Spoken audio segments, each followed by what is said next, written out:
नमस्कार दोस्तों, ये हमारी प्रतिशत की चौथी क्लास है। पिछली 3 क्लास हम पढ़ चुके हैं। इसमें कुछ एडवांस लेवल के क्वेश्चन करेंगे हम। बढ़ते पहले क्वेश्चन की ओर। पहला क्वेश्चन बोल रहा हमें हमें एक कक्षा में 60% छात्र हिंदी में सफल हैं तथा 45% छात्र संस्कृत में सफल हैं।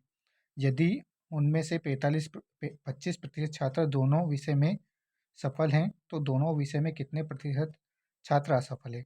तो पहले हम टोटल सफल निकाल लेते हैं, जो टोटल सफल कितने हुए हैं।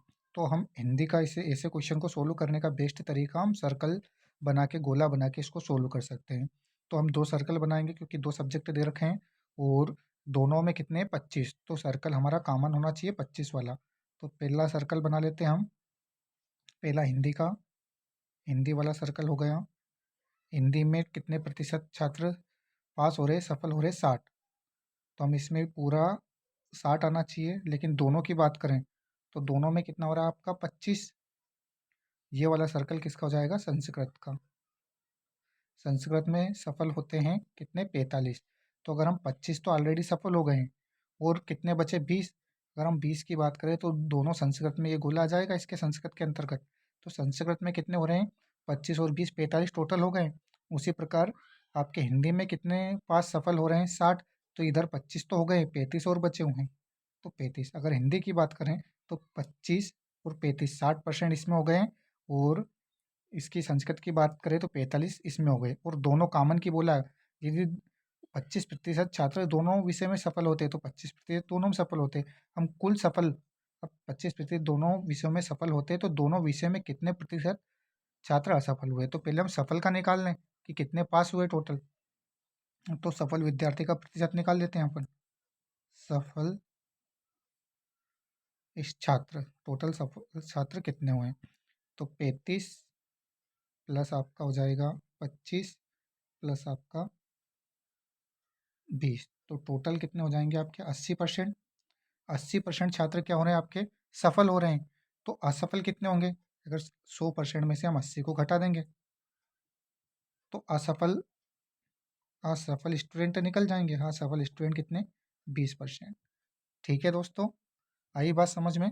असफल स्टूडेंट कितने हैं आपके 20%। ऐसे क्वेश्चन में हमेशा सर्कल बना के सोल्व करना बेस्ट तरीका रहता है। उसने बोला दोनों में कॉमन कितना है 25, तो दोनों में कॉमन है तो सर्कल, दोनों सर्कल के बीच में हम रख देंगे 25% कॉमन। ठीक है, 60% हिंदी में, तो 25 तो इसमें आ ही गया है, 35 अगर जोड़ देंगे तो 60 हिंदी में हो जाएगा। ठीक है, 25 फिर कॉमन है, संस्कृत में 45 है तो 20 अगर इसमें जोड़ देंगे तो 25 और 20 आपके 45 हो जाएंगे। 35 यहाँ पे, 25 यहाँ पे, 20 यहाँ पे, टोटल सफल स्टूडेंट निकाल देते हैं। टोटल सफल स्टूडेंट कितने जाएंगे हमारे 80%।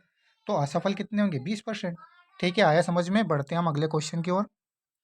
अगला क्वेश्चन है हमारा, एक कक्षा में 52% छात्र हिंदी में असफल हुए तथा 42% छात्र संस्कृत में असफल हुए। यदि उनमें से 17% छात्र दोनों विषयों में असफल होते हैं तो दोनों विषय में कितने प्रतिशत छात्र सफल हुए। तो पहले हम असफल असफल जितने छात्र हुए उनका परसेंटेज बना लेते हैं कि कितने कुल कितने असफल हुए। तो 2 विषय दे रखे हिंदी और संस्कृत, तो 2 सर्कल बनाना पड़ेगा हमें। एक तो हम हिंदी का बना लेते हैं, और दोनों में भी कॉमन आएगा क्योंकि दोनों में असफल हुए 17% छात्र दोनों में असफल हुए। तो ये आपका हो जाएगा आपका संस्कृत का। 17 यहाँ पे लिख देंगे, 17 असफल हुए हैं दोनों सब्जेक्ट में। अब हिंदी की बात करें तो 52% हिंदी में हुए हैं, तो 17 तो हो चुके हैं। 17 में से 52 घटा देंगे तो कितने कितने हुए असफल छात्र। तो आपके 35 प्लस 17 प्लस 25, अगर हम तीनों को जोड़ेंगे तो 7 7 77, 77% दोनों में आपके असफल हुए हैं। तो सफल कितने हुए, तो सफल स्टूडेंट निकाल लेते हैं हम। 100 माइनस असफल घटा देंगे तो सफल आ जाएंगे आपके कितने 23। 23% आपके असफल छात्र हुए, जो कि आपका कौन से ऑप्शन में दे रखा, ऑप्शन ए में। ठीक है, आया समझ में। सेम वाला क्वेश्चन है जो हमने पिछला किया था उसमें, लेकिन उसमें असफल की पूछा था, इसमें सफल वाले स्टूडेंट की पूछा है। तो पहले तो एक कक्षा में कितने स्टूडेंट थे, 52 स्टूडेंट थे। ठीक है, हिंदी में असफल हुए तो 35 इसमें और 17 इसमें, दोनों में, तो कुल मिला के 52 हो रहे हैं, हिंदी के सर्कल के अंतर्गत आ रहे हैं। उसी प्रकार आपका 42% छात्र संस्कृत में असफल हुए, तो 17 तो दोनों में कॉमन है, 17 दे दिया कि 17 दोनों में असफल है। तो संस्कृत में इधर कितने बचे हमारे 25, दोनों को जोड़ लेंगे तो 42 हो जाएंगे। अब 35 हिंदी में है, 17 दोनों में है और 25 आपके संस्कृत में। टोटल असफल निकाल लेते तो कितने आते हैं आपके 77 77 आते हैं असफल स्टूडेंट। सफल निकालेंगे तो 100 में से 77 माइनस कर देंगे तो 23 आ जाएगा, जो कि 23% क्या हुए हैं आपके सफल हुए हैं। ठीक है, आया समझ में। बढ़ते हैं हम अगले क्वेश्चन की ओर। अगला क्वेश्चन है हमारा, छात्रों के एक समूह में 70% अंग्रेजी 70% छात्र अंग्रेजी और 65% छात्र हिंदी बोल सकते हैं। यदि 27% छात्र दोनों में से कोई भी भाषा नहीं बोल सकते। देखिए इसमें क्या हुआ है, 70% तो अंग्रेजी बोलने वाले हैं और 65% हिंदी बोलने वाले हैं, और 27% छात्र दोनों कोई भी भाषा नहीं बोलते हैं। तो कितने प्रतिशत छात्र दोनों भाषाएं बोल सकते हैं? तो इधर तो नहीं वाला आ रहा है कि 27% छात्र दोनों में से कोई भी भाषा नहीं बोलते, और इधर आ रहा है आपका 70% अंग्रेजी बोल सकते हैं और 65% हिंदी बोल सकते हैं। तो हम क्वेश्चन की लैंग्वेज को सही करेंगे, या तो बोलने बोलने वाले की लैंग्वेज बनाएंगे या नहीं बोलने वाले की लैंग्वेज बनाएंगे, क्योंकि हमारे इसमें क्वेश्चन में 70% तो अंग्रेजी बोलने वाले हैं और 65% हिंदी बोलने वाले हैं, लेकिन जो 27% छात्र दोनों में से कोई भी भाषा नहीं बोल सकते हैं, तो इसमें हमारा जो सर्कल है वो नहीं बन पाएगा। इसलिए हम इसमें नहीं बोलने वाले जो दोनों में कॉमन दे रखा है 27% नहीं बोलने वाला है, तो उस लैंग्वेज के हिसाब से क्वेश्चन को बनाएंगे। जैसे अंग्रेजी अंग्रेजी बोलने वाले कितने हैं आपके? अंग्रेजी बोलने वाले छात्र कितने? 70% हैं। तो अंग्रेजी नहीं बोलने वाले कितने होंगे? अंग्रेजी नहीं बोलने वाले छात्र अंग्रेजी नहीं बोलने वाले छात्र कितने होंगे आपके? 30%। ठीक है, तो हम एक गोला बना लेंगे जो कि अंग्रेजी नहीं बोलने वाले का रहेगा। ठीक है, दूसरा क्या बोल रहा है आपका? 65% छात्र क्या बोलते हैं आपके? हिंदी। हिंदी बोलने वाले की संख्या कितनी है आपकी? 65%। तो हिंदी नहीं बोलने वालों की संख्या कितनी होगी? नहीं बोलने वालों की कितनी? 35%। और जो दोनों नहीं बोलते हैं, दोनों नहीं बोलते उस कितना? 27%। तो ये तो हो जाएगा हमारा अंग्रेजी। ठीक है, और हम हिंदी का भी इसमें ऐड कर देते हैं, ये हिंदी। ठीक है, दोनों नहीं बोलने वाले तो 27%, जो 27% है दोनों में से कोई भी लैंग्वेज नहीं बोलते हैं। अब हिंदी कितना है? हिंदी नहीं बोलने वाले हिंदी नहीं बोलने वाले हैं जो आपका कितना है? 65 है, और अंग्रेजी नहीं बोलने वाले कितने हैं? 30 है, तो अंग्रेजी का बदला देते हैं। तो अगर हम इसमें 3 ऐड कर दें तो 3 और 27 कितने? 30% हो जाएंगे जो कि नहीं बोलेंगे। 30% आ रहा है आपका अंग्रेजी नहीं बोलने वाले वाले सर्कल में, और 27 अगर हिंदी की बात करें तो टोटल कितने नहीं बोलते हैं आपके? 35। तो 27 दे रखा, अगर हम इसमें 8 जोड़ देते हैं तो ये भी 35 हो जाएगा। तो हमारे पास में जो डाटा निकल के आया, कोई सी भी भाषा नहीं बोलने वाले का निकल के आ गया, जो कि हिंदी भी नहीं बोलते, अंग्रेजी भी नहीं बोलते और दोनों में से कोई सी भी भाषा नहीं बोलते। तो हम टोटल कर लेते कि कोई भी भाषा नहीं बोलने वाले छात्र, ठीक है, कोई भी भाषा नहीं बोलने वाले छात्र, देखो 3% आ गया, 27% आ गया और 8% आ गया। टोटल कितने हो गए आपके? 38%। 38% कोई भी भाषा नहीं बोलते हैं। तो हम 100 में से इसको माइनस कर देंगे तो दोनों भाषा बोलने वाले स्टूडेंट आ जाएंगे। तो दोनों भाषा बोलने वाले की संख्या निकाल लेते हैं, ये तो नहीं बोलने वाले की है। तो दोनों भाषा बोलने वाले छात्र, ठीक है, तो हम 100 माइनस 38 नहीं बोलने वाले, तो टोटल बोलने वाले आ जाएंगे आपके 62%, जो कि आपका ऑप्शन बी में दे रखा है। ठीक है, आया समझ में। पहले तो क्वेश्चन क्या बोल रहे हैं कि जो 70% छात्र है वो अंग्रेजी बोलते हैं, 65% हिंदी बोलते हैं और 27% दोनों नहीं बोलते हैं। 27% दोनों नहीं बोलते हैं। तो हमने सोचा कि 70% अगर अंग्रेजी बोलते हैं तो अंग्रेजी नहीं बोलने वाले की संख्या कितनी होगी? तो 30%। ठीक है, हमने 100 में से 70 घटा दिया, तो नहीं बोलने वाले अंग्रेजी स्टूडेंट की भाषा जो 70% आपके अंग्रेजी बोलते हैं, तो अंग्रेजी नहीं बोलने वाले छात्र कितने जाएंगे? 30%। उसी प्रकार हिंदी बोलने वाले कितने हैं? 65 हैं। तो हिंदी नहीं बोलने वाले कितने हो जाएंगे? 35। तो हमने सर्कल बना लिया जिसमें 27% दोनों भाषा बोलते हैं, और हिंदी कितने, अंग्रेजी कितने बोलते हैं आपके, अंग्रेजी बोलते हैं 30%। तो 27 और 3 30% हो रहा है इधर, इधर बोल रहा है आपका। हाँ, हिंदी कितने बोल रहे हैं, हिंदी बोल रहे 35, तो 27 में 8 जोड़ दिया तो 35। तो टोटल हम निकाल लेंगे कि टोटल नहीं बोलने वालों की संख्या कितनी है, परसेंटेज कितना है। तो टोटल कोई भी भाषा नहीं बोलने वाले की संख्या 3, 27 और 8, ये 3, 27 और 8, तो टोटल आ गया नहीं, कोई भी भाषा नहीं बोलने वालों की संख्या 38% है। तो दोनों भाषा बोलने वालों की संख्या क्या हो जाएगी, 48, 38 हम माइनस कर देंगे किस में से, 100 में से, तो आ गया हमारा 62। ठीक है, आया समझ में। बढ़ते हैं हम अगले क्वेश्चन की ओर।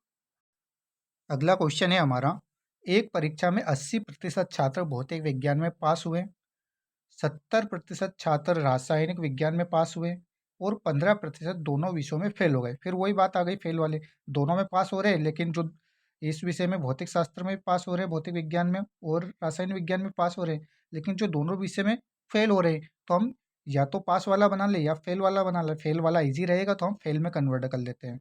जैसे कि आपका भौतिक विज्ञान वाला सर्कल बना लेते हैं हम, एक भौतिक विज्ञान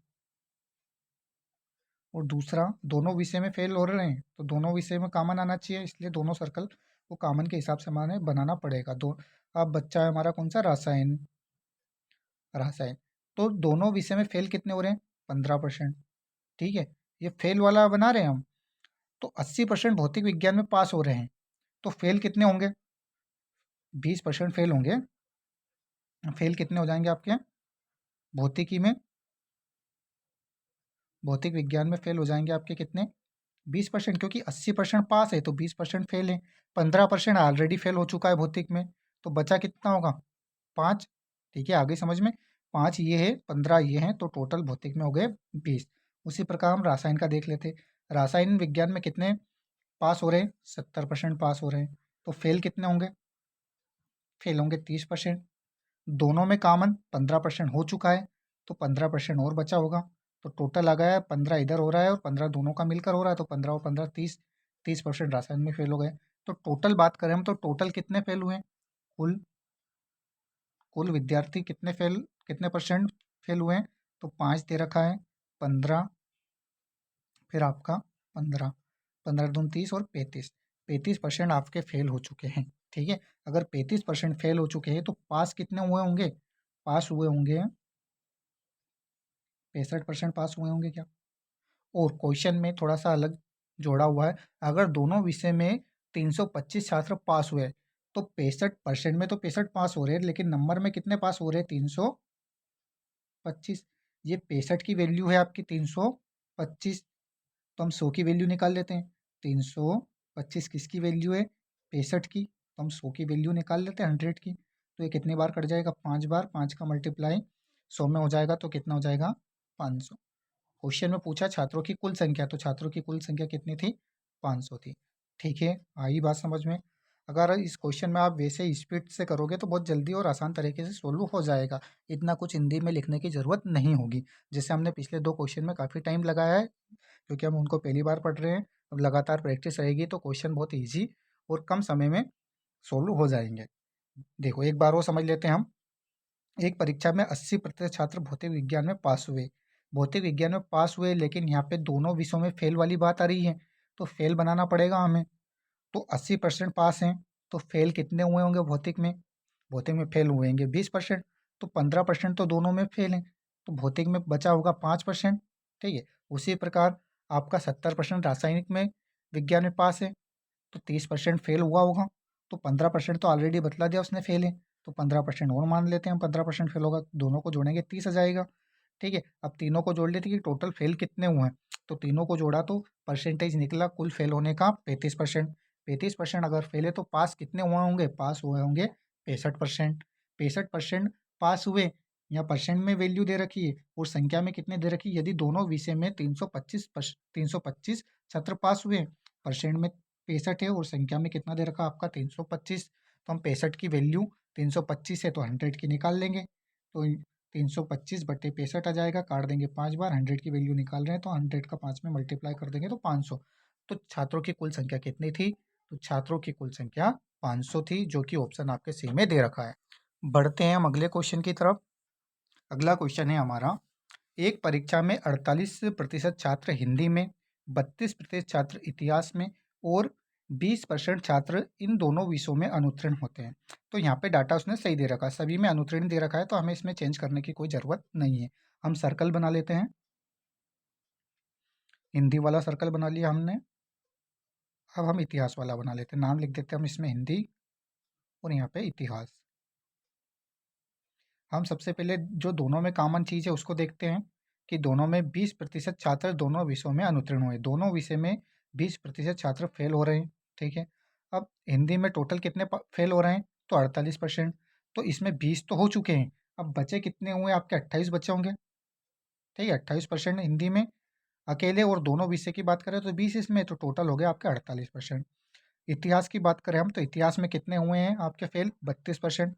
तो 20 इसके अंतर्गत आ गया है, 32 है तो 12 बचे होंगे, तो 12% तो इतिहास में फेल हुए, लेकिन 20% दोनों में भी तो फेल हुए, तो 20 इसके भी जोड़ेंगे आपके, तो 32 हो गए हैं, ठीक है। अब क्या बोल रहा है कि दोनों विषय में उत्तीर्ण हुए हैं, यदि परीक्षा में उत्तीर्ण होने वाले छात्रों की संख्या कितनी है आपकी, 880 है। तो अनुत्तीर्ण इतने हुए, फेल इतने हुए, तो टोटल फेल निकालने थे, कुल अनुत्तीर्ण छात्र कितने हुए, तो कुल आपके अनुत्तीर्ण छात्र छात्र कितने हो गए, 28 प्लस 20 प्लस 12, तो टोटल हो जाएंगे आपके कितने, टोटल क्या आपके 60% हो जाएंगे। 60% आपके स्टूडेंट फेल हो चुके हैं, ठीक है। तो पास कितने हुए होंगे, पास की बात करें 60% फेल है तो पास 40% हुए होंगे, ठीक है। तो अगर पास 40% हुए हैं, परसेंट में 40 हुए हैं, और संख्या में उत्तीर्ण होने वाले छात्रों की संख्या में कितनी दे रखी है आपकी, 880। तो 880 किसकी वैल्यू है आपकी, 880 जो वैल्यू है आपकी क्या 40 की वैल्यू है, ठीक है। तो हम 100 की वैल्यू निकाल सकते हैं। जीरो से आपका जीरो कैंसिल हो जाएगा, 4 दूनी 8, 4 दूनी 8, 22 का गुणा हम 100 में करेंगे, 2 जीरो आ जाएगी। तो टोटल टोटल कितने छात्र थे, यदि परीक्षा में केवल यही दो विषय शामिल किए गए हैं, तो परीक्षा में कितने छात्र बैठे थे, तो परीक्षा में कितने छात्र बैठे थे आपके, 2200। आई बात समझ में। क्वेश्चन में स्पष्ट दे रखा आपका कि 48% छात्र हिंदी में और 32% छात्र इतिहास में, और दोनों में कितने, 20% छात्र अनुत्तीर्ण हुए, तो 20% दोनों में। हिंदी में आपका 28 है तो हमने 48 है, तो 20 और 28 कितने हो जाएंगे आपके, 48 हो जाएंगे। उधर ही इतिहास में आपके 32 है तो 20 और 12 32 हो जाएंगे। कुल फेल का प्रतिशत निकाल लिया हमने कि कुल अनुत्तीर्ण छात्र कितने हैं, 28 दे रखा था, 28, 20 है 20 और 12 है तो 12, दोनों को तीनों को जोड़ लेंगे तो कितने आ जाएंगे अनुत्तीर्ण छात्र, 60%। तो पास कितने हुए होंगे, 60%, अगर फेल है तो पास कितने होंगे, 40%। और उसने यहाँ पे दे रखा है कि पास होने वाले छात्रों की संख्या कितनी है, 880 है। तो परसेंटेज में 40% पास हो रहे हैं, संख्या में कितने हो रहे हैं आपके, 880 छात्र पास हो रहे हैं। तो हमने ये 40 की वैल्यू है, तो यहाँ पे हमने किसकी, 100 की वैल्यू निकाल ली। 880 के बटे में 40, हमें 100 की वैल्यू निकालना है, इसलिए 100 से मल्टीप्लाई कर दिया। जीरो से आपका जीरो कैंसिल हो जाएगा, 4 से हमने 88 को काट दिया तो 22 बार कट गया, 22 का मल्टीप्लाई हमने 100 में कर दिया तो 2200 आ गया। तो परीक्षा में कितने छात्र शामिल थे, परीक्षा में 2200 छात्र शामिल थे, ऑप्शन बी, ठीक है। आया समझ में। बढ़ते हैं हम अगले क्वेश्चन की ओर। अगला क्वेश्चन है हमारा, एक गांव में 60% परिवारों के पास एक गाय है, 30% परिवारों के पास एक भैंस है तथा 15% परिवारों के पास गाय भैंस दोनों हैं। यदि कुल परिवारों की संख्या 96 है तो कितने परिवारों के पास एक भी गाय या भैंस नहीं है। तो इसमें गाय और भैंस कितने परिवारों के पास है, पहले वो निकाल लेते हैं। तो सर्कल बना लेते हैं। ये आपका गाय वाला हो जाएगा, कितने परिवारों के पास गाय है, और ये हो जाएगा आपका भैंस वाला, ये कितने परिवारों के पास। दो जो गाय भी है और भैंस भी है, ऐसे कितने परिवार हैं, तो 15% ऐसे परिवार हैं, ठीक है। 60% परिवारों के पास क्या है, गाय है। तो हम गाय कितने परिवारों के पास वो निकाल लेते हैं, तो 45 हो जाएगा, इधर 45 और इधर 15, तो टोटल 60% परिवारों के पास गाय हो गई, और 30% परिवारों के पास भैंस है। 30% परिवारों के पास क्या हो जाएगी, भैंस। तो इधर 15, तो 15 ही है, 15 ही है, तो 15%, 15 30 हो जाएगी, तो 30% परिवारों के पास क्या हो जाएगी, भैंस हो जाएगी। तो टोटल कितने ऐसे परिवार है जिनके पास और गाय और भैंस दोनों है, तो निकाल लेते हैं हम। कुल गाय व भैंस वाले परिवार कितने हो जाएंगे? 45 प्लस 15 प्लस 15, तो 15 15 30 और 45 कितने हो जाएंगे? 75। 75% परिवार ऐसे हैं जिनके घर में गाय या भैंस दोनों में से एक हो सकती है। अगर 75% परिवारों के पास गाय और भैंस है तो ऐसे कितने परिवार है जिनके पास कुछ भी नहीं है? तो हम 100 में से 75 माइनस कर देंगे, तो क्या 25%? 25% परिवार ऐसे हो रहेंगे जिनके पास ना तो गाय रहेगी ना ही भैंस रहेगी। और यदि कुल परिवारों की संख्या कितनी है? 96 है। तो कितने परिवारों के पास एक भी गाय या भैंस नहीं है? तो कितने परिवारों के पास गाय या भैंस एक भी नहीं है? तो ऐसे कितने परिवार है? 25% परिवार। तो 96 तो टोटल कुल परिवार कितने? 96 96 से है। तो क्वेश्चन में पूछा है कि कितने परिवार हैं जिनके पास एक भी गाय या भैंस नहीं है, तो परसेंटेज में कितना दे रखा? 25%। 25% निकाल देते हैं हम 96 का। इसको काट देंगे, 4 बार कट जाएगा, 4 से इसको काट देंगे, 4 दूना 8, 4 चौक 16, तो 24 परिवार ऐसे रहेंगे हमारे पास में जिनके पास ना तो गाय है ना ही भैंस है। ठीक है, आया समझ में? एक बार और क्वेश्चन को हम देख लेते हैं। क्वेश्चन बोल रहा आपका कि 60% परिवार के पास एक गाय है और 30% परिवारों के पास एक भैंस है। यदि 15% परिवारों के पास गाय भैंस दोनों हैं, ठीक है, तो 15% के पास गाय भैंस दोनों हैं। 60% परिवारों के पास गाय है, तो हमने 15 तो इसके अंतर्गत आ गया, तो बचा कितना होगा? 45। तो 45 के इसके अंतर्गत आ गया, तो 45 और 15 कितने हो रहे हैं? 60 हो रहे हैं। ठीक है, जिसके बाद बोल रहा है कि आपका 30% परिवार के पास भैंस है, तो 15 तो इसमें ऑलरेडी शामिल है, ये 15 और लिख देंगे, तो क्या टोटल 30 हो रहा है? जी हाँ, बिल्कुल 30 हो रहा है। तो ऐसे कितने परिवार हो गए जिनके पास कोई ना कोई जानवर है, भैंस है या गाय है? तो टोटल हमारे पास में हमने जोड़ लिया 45, 15 और 15 तो 75। 75% परिवार ऐसे हैं जिनके पास गाय भैंस दोनों में से एक ना एक है। अगर 75 है तो कितने परसेंट परिवार के पास नहीं होगा? तो 25% परिवार के 100 में से 75 माइनस कर दिया, तो 25% ऐसे परिवार है जिनके यहाँ पे ना तो गाय है ना ही भैंस है। तो हम 96 जो 96 दे रखा था हमारे यहाँ कुल परिवारों की संख्या थी, तो हम 96 का कितना निकाल लेते हैं? 25%। 25% अगर निकाल लेंगे तो 25% क्या निकलेगा? कि ऐसे परिवार जिनके पास ना तो गाय है ना ही भैंस है। तो हमने 25 से काट दिया 4 बार, 4 से हमने 96 को काट दिया, तो 24 24 बार। ठीक है, तो जो आपका ऑप्शन बी में दे रखा है। आया समझ में? ठीक है, मिलते हैं हम अगले वीडियो में। जय हिंद, जय भारत।